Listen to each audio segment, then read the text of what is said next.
সাম্প্রতিক যুক্তরাষ্ট্রের president Donald Trump কর্তৃক ঘোষিত নতুন শুল্ক নীতি বৈশ্বিক বাণিজ্য ব্যবস্থায় একটি প্রতিকূল পরিবেশ সৃষ্টি করেছে।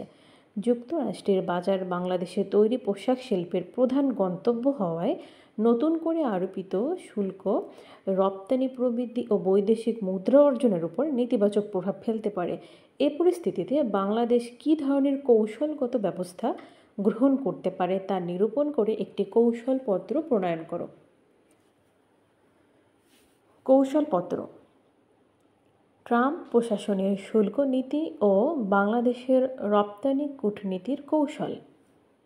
সম্প্রতি মার্কিন যুক্তরাষ্ট্রের president Donald Trump America first নীতির অংশ হিসেবে বেশ কয়েকটি দেশে রপ্তানি পণ্যের উপরে উচ্চ হারে শুল্ক আরোপের ঘোষণা করেছেন। যুক্তরাষ্ট্রের বাণিজ্য ঘাটতি হ্রাস ও অভ্যন্তরীণ শিল্প সুরক্ষার উদ্দেশ্যে এই শুল্ক নীতি প্রণীত হয়, যার প্রেক্ষিতে বাংলাদেশের পণ্যের উপরে 37% পর্যন্ত শুল্ক আরোপ করা হয়েছে।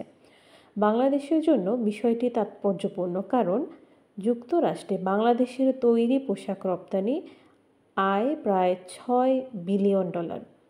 যুক্তরাষ্ট্র বাংলাদেশের সবচেয়ে বড় একক রপ্তানি বাজার হওয়ায় এই পদক্ষেপ রপ্তানি প্রবৃদ্ধি, বৈদেশিক মুদ্রা আয় এবং শ্রম নির্ভর তৈরি পোশাক খাতে সরাসরি নেতিবাচক প্রভাব ফেলতে পারে। এই অবস্থায় বাংলাদেশের জন্য সময়োপযোগী ও সুপরিকল্পিত কূটনৈতিক ও অর্থনৈতিক কৌশল গ্রহণ অপরিহার্য হয়ে উঠেছে। কৌশলপত্রের উদ্দেশ্য: এই কৌশলপত্রের মূল উদ্দেশ্য হল যুক্তরাষ্ট্রের ঘোষিত নতুন শুল্ক নীতির প্রেক্ষিতে বাংলাদেশের তৈরি পোশাক খাতকে সুরক্ষা দেওয়া ও বিকল্প বাজার তৈরি করার নিশ্চিত করার পাশাপাশি বাংলাদেশের রপ্তানি বাণিজ্যকে টিকিয়ে রাখতে এবং বাজার বহুমুখীকরণ ও আন্তর্জাতিক বাণিজ্য আইনের সুযোগকে কাজে লাগাতে একটি গঠনমূলক কৌশল নির্ধারণ করা। এর মাধ্যমে যুক্তরাষ্ট্রের বাজারে প্রতিযোগিতামূলক অবস্থান ধরে রাখার পাশাপাশি আঞ্চলিক ও বহুপাক্ষিক সহযোগিতা জোরদার করার উপায় অনুসন্ধান করা হয়েছে। বর্তমান বৈশ্বিক অর্থনৈতিক বাস্তবতায় বাংলাদেশের কূটনৈতিক আরও সক্রিয় এবং বহুমাত্রিক করে তুলতে এই কৌশলপত্র প্রয়োজনীয় ভূমিকা পালন করবে। লক্ষ্য নির্ধারণ: যুক্তরাষ্ট্রে আরোপিত অতিরিক্ত শুল্কের প্রভাব হ্রাসের জন্য বিকল্প কৌশল নির্ধারণ করা, শুল্কমুক্ত বা কম শুল্ক সুবিধা পুনরায় পাওয়ার জন্য কূটনৈতিক চেষ্টা জোরদার করা, রপ্তানি পণ্য বৈচিত্র্য এবং নতুন বাজার প্রসারে কূটনৈতিক উদ্যোগ গ্রহণ করা, আন্তর্জাতিক বাণিজ্য আইন এবং বাণিজ্য সুবিধা সংরক্ষণে আইনি সহায়তা নিশ্চিত করা, বহুপাক্ষিক ফোরামে বাংলাদেশের সক্রিয় ভূমিকা বৃদ্ধি করা, বিদেশি বিনিয়োগ আকৃষ্ট করে উৎপাদন ব্যয় হ্রাসের মাধ্যমে রপ্তানি বৃদ্ধি নিশ্চিত করা। লক্ষ্য অর্জনের চ্যালেঞ্জসমূহ: যুক্তরাষ্ট্রে বাংলাদেশের পণ্যের উপর প্রায় 37% বর্ধিত শুল্ক আরোপ বাজারে প্রবেশাধিকারে মারাত্মক ঝুঁকি সৃষ্টি করেছে। তৈরি পোশাক পণ্যে শুল্ক বৃদ্ধির ফলে মূল্য প্রতিযোগিতা হ্রাস পাচ্ছে এবং অর্ডার কমে যাওয়ায় আশঙ্কা দেখা দিচ্ছে।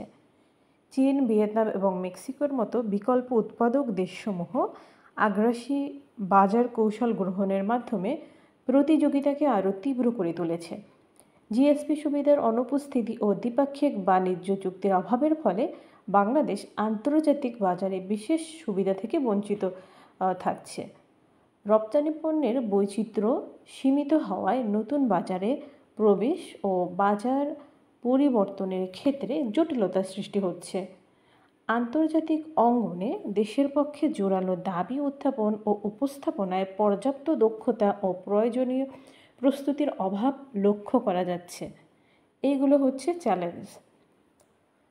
চ্যালেঞ্জ উত্তরণের কর্মকৌশল: যুক্তরাষ্ট্রের সাথে trade and investment corporation framework agreement TICFA এর আওতায় আলোচনার মাধ্যমে অতিরিক্ত শুল্ক পর্যালোচনা ও জিএসপি সুবিধা পুনর্বহালের কূটনৈতিক প্রচেষ্টা জোরদার করা যেতে পারে।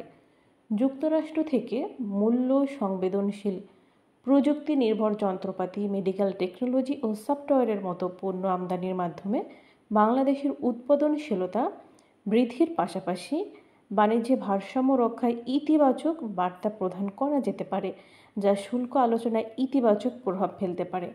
যুক্তরাষ্ট্রে বাংলাদেশের দূতাবাস ও কনস্যুলেটের মাধ্যমে কংগ্রেস ও বাণিজ্যিক মহলে সক্রিয় লবিং করা যেতে পারে। দ্বিপাক্ষিক বাণিজ্য সংলাপ সক্রিয় করার উদ্দেশ্যে যুক্তরাষ্ট্র বাংলাদেশ বাণিজ্য কাউন্সিল গঠন করার প্রস্তাব দেওয়া যেতে পারে।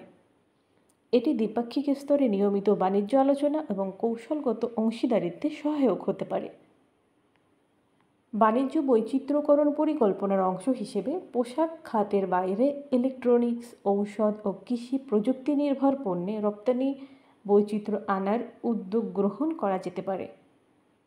নতুন রপ্তানি বাজার অনুসন্ধানের উদ্দেশ্যে Europe, Canada, Japan, Korea, Africa ও মধ্যপ্রাচ্যের বাজারে পণ্য রপ্তানি সম্প্রসারণের জন্য বিনিয়োগ প্রণোদনা ও বাণিজ্য মিশন জোরদার করা যেতে পারে। চীন বা দক্ষিণ পূর্ব এশিয়ার বিনিয়োগকারীদের বাংলাদেশে স্থানান্তরিত হওয়ার জন্য সিজ ও কর ছাড় প্রণোদনা দেওয়ার কৌশল অবলম্বন করা যেতে পারে। ডব্লিউটিওতে বাংলাদেশি অবস্থান শক্তিশালী করার পদক্ষেপ হিসেবে বিশেষ ও স্বতন্ত্র সুবিধা স্পেশাল অ্যান্ড ডিফারেন্সিয়াল ট্রিটমেন্ট সংরক্ষণে ডিসপুট সেটেলমেন্ট বডি এর আওতায় আলোচনা চালানো যেতে পারে। ডব্লিউটিও এবং আঙ্কটাড প্ল্যাটফর্মে বাংলাদেশের ক্ষতিগ্রস্ত অবস্থান তুলে ধরে এলডিসি গ্রাজুয়েশনের প্রেক্ষাপটে অতিরিক্ত শুল্কের বিরুদ্ধে আইনি প্রস্তুতি গ্রহণ করা যেতে পারে। আঞ্চলিক প্ল্যাটফর্ম যেমন বিমস্টেক, IORA এর মাধ্যমে সমমনা দেশগুলোর সঙ্গে যৌথ বাণিজ্য প্রতিক্রিয়া ফ্রেমওয়ার্ক গঠন করা যেতে পারে। দক্ষিণ সহযোগিতা জোরদার করার জন্য চীন, ইন্দোনেশিয়া, তুরস্ক সহ উন্নয়নশীল দেশগুলোর সাথে রিজিওনাল ভ্যালু চেইন গঠনের কৌশল অনুসরণ করা যেতে পারে।